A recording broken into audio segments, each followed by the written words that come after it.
অমর একুশে বইমেলার দ্বিতীয় শিশু প্রহর আজ। শিশুদের জন্য এই বিশেষ আয়োজন থাকবে দুপুর 1টা পর্যন্ত। রমজান সহ নানা কারণে মেলা এখনও তেমন জমে না উঠলেও শিশু প্রহরে বই, পাপেট আর রংতুলি নিয়ে শিশুরা মেতে উঠেছে উচ্ছ্বাসে। বাবা মায়ের হাত ধরে যে শিশুরা মেলায় ঘুরে ঘুরে কিনছে বই, তাদের জন্য আছে পুতুল নাচের আয়োজনও। এছাড়া বায়োস্কোপ, হ্যান্ড পাপেটের আয়োজন রয়েছে। এদিকে মেলার তৃতীয় দিনেও চলছে অনেক স্টল সাজানোর কাজ। শুরুতে বেচাকেনা খুব বেশি জমে না উঠলেও ধীরে ধীরে বিক্রি বেড়ে যাবার আশা করছেন ব্যবসায়ীরা। ডেন্টিস্টের পরামর্শ নাও নতুন কোলগেট অ্যাক্টিভ সল্ট। দর্শক, অমর একুশে বইমেলায় রয়েছেন আমাদের সহকর্মী সুমনা সুমি। বইমেলার আরও তথ্য নিয়ে তিনি যুক্ত হচ্ছেন আমাদের সাথে।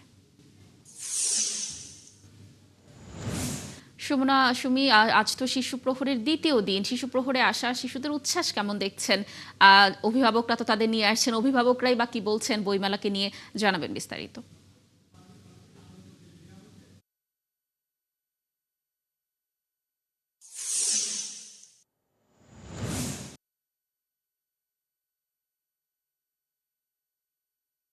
লাবণী, শিশু প্রহরের আজ দ্বিতীয় দিন। তবে শিশু চত্বরের বাইরেও কিন্তু পুরো বাংলা একাডেমি এবং সোহরাওয়ার্দী উদ্যান জুড়েই কিন্তু আজকে মনে হচ্ছে যে শিশু প্রহর চলছে।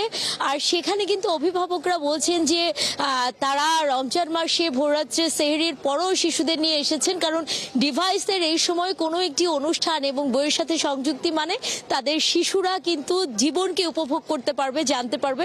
এখানে একজন শিশু আছে, আমরা একটু কথা বলি। কেমন লাগছে আজকের আয়োজন? খুবই ভালো লাগতেছে। কি কি বই কেনা হলো?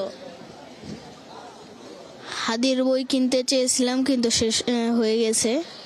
ওসমান হাদির বই কিনতে চেয়েছিল, শহীদ শেষ হয়ে গেছে। একজন খুদে পাঠক এখানে আছেন যিনি বইমেলার মধ্যেই রীতিমতো বই পড়ছেন বই কিনে। কি কি পড়েছেন? মন্টু মামার বই। মঞ্চু মামার বই কেমন লাগে? ভালো লাগে।